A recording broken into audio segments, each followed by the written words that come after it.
Hi കൂട്ടുകാർ, അസ്സലാമു അലൈക്കും വറഹ്മത്തുള്ളാഹി തആല വബറകാതുഹു. 3ാം ക്ലാസ്സിൻ്റെ കഴിഞ്ഞ വർഷം നടന്ന ഖുർആൻ ഹിഫ്ലിൻ്റെ ഒരു മോഡൽ ക്വസ്റ്റ്യൻ പേപ്പറുമായിട്ടാണ് ഞാൻ വന്നിരിക്കുന്നത്.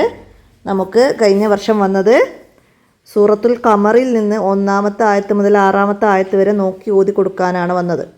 അപ്പോൾ നമ്മൾ നോക്കി ഓതി കൊടുക്കുമ്പോൾ 2-3 ക്ലാസ്സുകളിലൊക്കെ പഠിച്ച തജ്വീദ് നിയമങ്ങൾ അത് പ്രത്യേകം പരിഗണിച്ചു കൊണ്ട് വേണം നമ്മൾ ഓതി കൊടുക്കാൻ. നമ്മൾ സാക്കിനായ നൂനിൻ്റെയും തൻവീൻ്റെയും നിയമങ്ങൾ പഠിച്ചിട്ടുണ്ട്.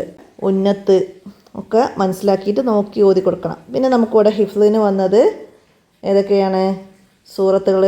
സൂറത്തുൽ ഫാത്തിഹയിൽ നിന്ന് ആയത്ത് വന്നിട്ടുണ്ട്. സൂറത്തുൽ നസ്ർ, സൂറത്തുൽ മാഊൻ, സൂറത്തുൽ ഹുമസ, സൂറത്തുൽ അസ്ർ, സൂറത്തുൽ തകാസുർ, സൂറത്തുൽ കാരിയ, സൂറത്തുൽ ആദിയാത്ത്. അപ്പോൾ ഇത്രയും സൂറത്തുകളിൽ നിന്ന് നമുക്കിവിടെ ആയത്തുകൾ വന്നിട്ടുണ്ട്. അപ്പോൾ ഇതിൽ വന്ന ആയത്തുകൾ തന്നെ ആവണമെന്നില്ല നമുക്കടുത്തത് ചോദിക്കുന്നത്. അപ്പോൾ നിങ്ങൾ എന്താണ് ചെയ്യേണ്ടത്? ആ സൂറത്തുകൾ മുഴുവനായിട്ടും കാണാതെ പഠിക്കുക. ഇടയിൽ നിന്ന് ഒരു ആയത്ത് ചോദിച്ചാൽ നമുക്ക് അതിൻ്റെ ബാക്കി ഓതി കൊടുക്കാൻ കഴിയണം.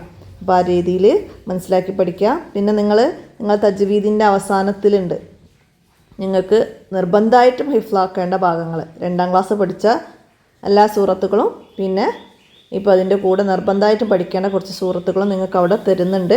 അപ്പോൾ അത് നിർബന്ധമായിട്ട് പഠിക്കുക. പിന്നെ നമ്മൾ ഇപ്പോൾ 3ാം ക്ലാസ്സിൽ കുറച്ച് ദിക്റുകളും കാര്യങ്ങളൊക്കെ പഠിച്ചിട്ടുണ്ട് അല്ലേ? ഉളൂവിൻ്റെ ദിക്റ്, ഉളൂവിൻ്റെ ശേഷമുള്ള ദുആ, വീട്ടിലേക്ക് കയറുമ്പോൾ, വീട്ടിൽ നിന്ന് പുറത്തേക്ക് ഇറങ്ങുമ്പോൾ, അപ്പോൾ അങ്ങനെയുള്ള ദിക്റുകൾ, വാഹനത്തിൽ കയറുമ്പോൾ അതൊക്കെ നിർബന്ധമായിട്ടും പഠിക്കുക. ഇപ്പോൾ ഇവിടെ വന്നത് എന്താണ്? ഉളൂവിൻ്റെ ശേഷമുള്ള ദുആ ആണ്. പിന്നെ വാഹനത്തിൽ കയറുമ്പോഴുള്ളതുമാണ് വന്നത്. അപ്പോൾ എല്ലാവരും നന്നായി മനസ്സിലാക്കി പഠിക്കുക. അപ്പോൾ അതുപോലെ വന്നാൽ നിങ്ങൾക്ക് പറഞ്ഞു കൊടുക്കാൻ കഴിയട്ടെ. അല്ലാഹു തആല എല്ലാവർക്കും പഠിച്ചതൊക്കെ അനുസരിച്ച് നല്ല വിജയം കൈവരിക്കാൻ തൗഫീക്ക് നൽകട്ടെ. ആമീൻ ആമീൻ ബിറഹ്മതിക യാ അർഹമർ റഹീമീൻ. അസ്സലാമു അലൈക്കും വറഹ്മത്തുള്ളാഹി വബറകാതുഹു.